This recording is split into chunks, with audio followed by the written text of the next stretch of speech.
Good enough to what? Good enough to stay. Good enough to what? Good enough to stay. Good enough to what? Good enough to stay. Good enough to what? Good enough to stay. Good enough to what? Good enough to stay. Well, this is really interesting. Immigration, Refugee, and Citizenship Canada official Aisha Zafar says about 47,000 foreign students may be in Canada illegally for not attending classes as required by their study visas. That's crazy. But I know where you could find them. They're studying at Tim Hortons. They're taking that 10 to 15 year course at Tim Hortons. Stand for! Stand for! Stand for! Stand for! Stand for! Stand for! Try to spot the Canadian in a Canadian university. Nearly 50,000 students were listed as no-shows by Canadian schools. These numbers were for last spring, and the top country with the number of no-shows were Indian students with 19,582 students. These people have received study permits. They're supposed to be here to study. They used that system to get into the country. Once they got into the country, they just didn't bother showing up for school. Because going to school here, it was never part of the plan and it was never their intention. We need drastic reform. Get behind them!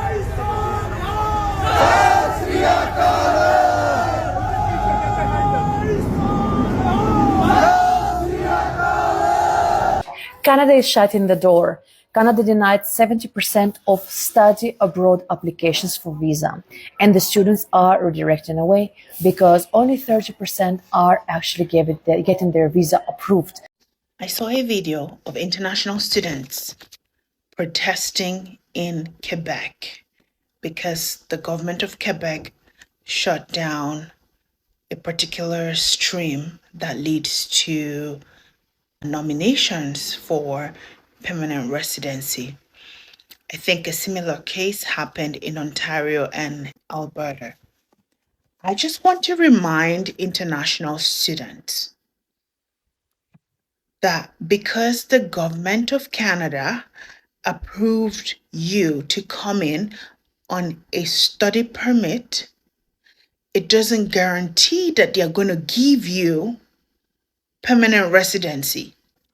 You signed on your application form that when you're done your studies, you're going to leave the country. You have ties back home. That's why they asked you whether you have ties with your home country, investments, properties, businesses, whatever. You signed that you're going to return to your country unless otherwise stated. This is my study permit, right? It says the terms and conditions under which you are authorized to remain in Canada are listed on this document. Once this expires, if you don't get another document that supersedes your study permit or your postgraduate work permit, there's really nothing you can do. The government of Canada giving you a study permit or a postgraduate work permit doesn't mean that they're guaranteeing your stay in Canada. So protesting is probably not going to change much, just so you guys know. So don't come in with an entitled mentality thinking that the government is going to hand you a permanent resident card because you spent $20,000 in going to school. Just have that at the back of your mind. Thank you. Guys, welcome back to the channel. This is Rafiki Ukisha Commentaries and I'm your host Rafiki, and I hope you are having a great time whenever you are watching this episode from, and also hope you have already subscribed to this channel, and if you haven't, this is the moment. Now, international student pandemic in Canada is getting worse. Why am I calling it international students pandemic? Because this is what Canadians think of. The number of international students in the past 2 years has increased to a staggering 2.5 million in Canada. And right now, these international students have started a trend that is becoming a normal behavior amongst themselves. Majority of these students came and settled in Canada as students, but ends up being employed and working in Canada. Most of these people are acting in fraudulent activities. They apply for international students visa and then ends up using that visa as a working visa. They are working at Tim Hortons. They are working every job. And when their visa expires, well, they apply for being refugees so that they can receive funds from the government and continue working in Canada. And apparently Canadians are not happy about this. They are calling this an international students pandemic because these guys are literally not attending to classes. They are no-show. They are not going to classes, but instead they are working. They come in Canada as students and end up while in Canada as workers. And in this video, Canadians are saying they need a reform. The government literally needs to do something. And others are even suggesting we need Canadian eyes to deal with this because we are literally becoming tired of this, and this fatigue is becoming overwhelming. Because why not, if you are applying for a international student visa, just be a student while in Canada? Let's just watch these videos together, guys, and what Canadians have to tell us. Then we shall be sharing our own opinions at the end. Canada's student boom is officially over. Watch this. 74% of Indian student visas are getting rejected, along with 40% globally and 24% from China, as the government cracks down on fake admission letters. This is causing some colleges to drop programs and cut jobs, with landlords also complaining, who were previously enjoying a student boom to fill rooms like this. But now that population growth has slowed down, so has rental demand. This news comes as Canada appears to be changing its direction on immigration by cutting temporary residence in its 2025 budget and focusing instead on economic migrants. Economists are saying this move could lower demand on housing and infrastructure, as well as cut employment, especially in low-wage jobs. So what do you guys think? Is this a step in the right direction for Canada, or is it going to damage our economy? Let me know.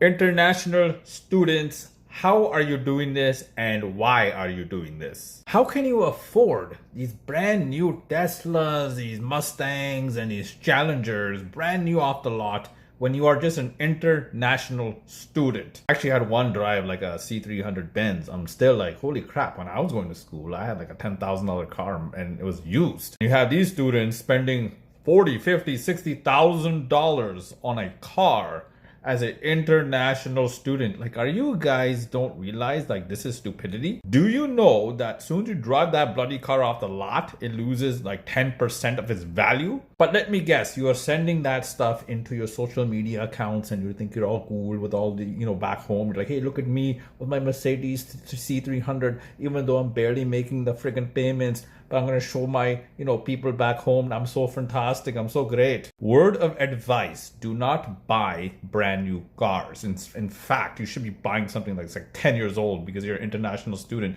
Save that money, man. What are you guys doing? On top of that, my taxes are subsidizing your incomes. Like, this is like a slap in my face. You guys buy brand new cars as international students, while when I was, in school in Canada, I couldn't afford that. Anyway, let me know in the comments below. What do you all think about this? Okay, hello everyone. So whoever is listening, we just wanna inform you about some things that happened in recently few days ago. So the OINP, that stands for Ontario Immigration Nominee Program, they did a mass return of applications that were submitted from 2023 or 2024, and the reason that they returned the application is that they say that they're not able to identify who is fraud and who is a genuine applicant, so they returned all the applicants. So the thing that we want to discuss here is that it's not fair, it's not transparent, because from the starting of the year they were giving us reasons like there is no quota for 2025, but recently the federal government increased the quota, and now the Ontario government is saying that they're not able to identify who is fraud and who is a genuine applicant. But the thing is that we all know here that are gathered here, they all did this intentionally. They waited, they passed the law first, so they can be legally covered, and they played the dirty politics, and they returned all the applications. And we are all disappointed, and we are all frustrated of whatever is happening today right now. All the people, they have families, they have their own stories to tell, they have their families back home who wants the answer. So what they're going to tell to their families? Canada didn't slow immigration, it slammed on the brakes, and the rental market's already feeling it. For years, Ontario colleges blew up their international enrollment by 240% and built almost no student housing. So tens of thousands of students got pushed straight into private rentals, driving rents up in Kitchener, Brampton, Niagara, London, North Bay, basically everywhere. But now visa refusals are exploding. 74% of Indian student applications rejected, and Ottawa just cut student visas in half. This isn't a dip, it's a collapse. Colleges losing 10,000 jobs, hundreds of programs canceled. International student numbers projected to fall 50%. Canada planning for near zero, even negative population growth. When you remove the biggest source of new renters, the rental market cools instantly, and it's already happening. Rents are dropping in student-heavy cities because demand just disappeared. This isn't anti-immigration, it's the government admitting the system broke. We brought in millions with no housing or infrastructure. Now they're reversing it, and housing is the first place that you're going to feel the shock. What do you think? Does this fix housing, or does it create a whole new problem? Nearly 50,000 international students in Canada during 2024 were reported as no-shows, meaning they did not attend the schools they were supposed to attend, violating their student visa terms. This represents 6.9% of all international students tracked by Immigration, Refugees, and Citizenship Canada. And on top of that, 20,000 of these students were from India, representing 5.4% of all Indian international students tracked by IRCC. Now, this whole issue surrounding non-compliance with international students has multiple effects on universities, from professors to students to the actual institutions themselves, and this is coming from a university student who is in Canada right now. The first being a strain on classroom dynamics. I know that a lot of international students who do come to Canada do not speak English very well while attending an English-speaking institution, so therefore it disrupts the flow of teaching and learning in a classroom setting. Second issue being when it comes to group work, which personally I have to do a lot of as a business student, and often domestic students report having to take on a disproportionate amount of the workload because international students struggle to understand instructions and contribute effectively, which this is a literal statistic. Lastly, and probably the biggest point, this can significantly damage the reputation and operations of these educational institutions in Canada. Now, these institutions that admit large numbers of non-compliant international students may be seen as prioritizing revenue over quality education. Schools are being accused of lowering admission standards to maximize international tuition revenue, especially if students struggle with language proficiency and academic performance. Now, all of this just creates a loss of credibility of the school from employees, domestic students, and just the public, who lose confidence in the quality of graduates from these institutions. We are paying the employer like so much money to get only the job letter, and also they are not giving us full hours. Like I am working 91 hours in 2 weeks, but he is giving me 85 hours. That's not fair. I can't help my family. How much money did you invest? Like I paid around $30,000 my fees for 2 years. And then you have to stay as well? Yeah, of course I have to stay because I paid money to these colleges. And even if I'm trying to do health job, they require the experience. So where I will get my experience if you are not giving me the job? And also they require the good references. Who will help us? Finally, Canada has decided to throw out the people out of the country, especially the international students. Unfortunately, 2 million international students who are in this country, Canada has no plans of giving them a PR. Points are not coming down. LMIA points are removed. Government has also added 500 CABSA officers because there are 35,000 illegal people who are already residing in the country. So they are added so they can be deported. 2 million people will be leaving Canada. Those were the international students to whom the agents back in India and other third world countries have sold them the dream that they spend $40,000, $50,000, $60,000, guys, and come to Canada, work hard, pay taxes here on the work permit, and after that you will get a PR and you can have a well settled life. Many of them has huge loans, but Canada doesn't have a plan. More than 2 million people have to go. Half of them maybe go by the end of 2025 and other by 2026. Every single week or two, we are hearing the news from the people whom we know. Their work permit are expiring, they are leaving. Let's see what happens. So it has come to Canadians' attention that this is becoming a behavior, because when these international students come and settle in Canada, they refuse to go to class and starts applying for jobs like the Tim Hortons. They start applying for manual jobs.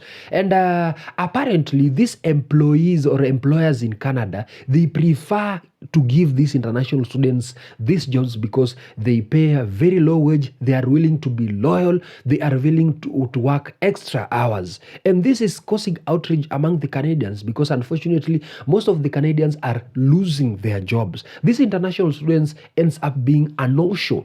They take every job. And Canadians are saying we also need eyes.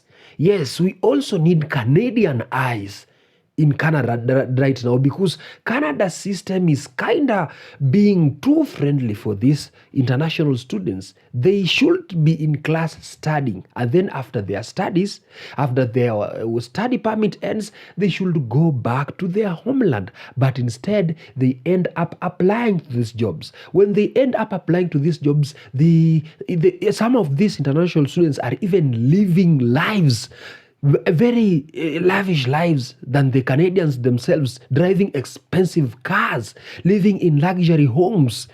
Yeah, they are occupying the houses in Canada, and this also increases the number of housing crisis in Canada. Canadians end up not affording these houses because international students have proven, well, even if it's expensive, we are working anyway, and we are working many hours to afford these houses, so we can just afford these houses even if they're expensive. A thing of which it is also contributing to the housing crisis and housing pandemic in Canada.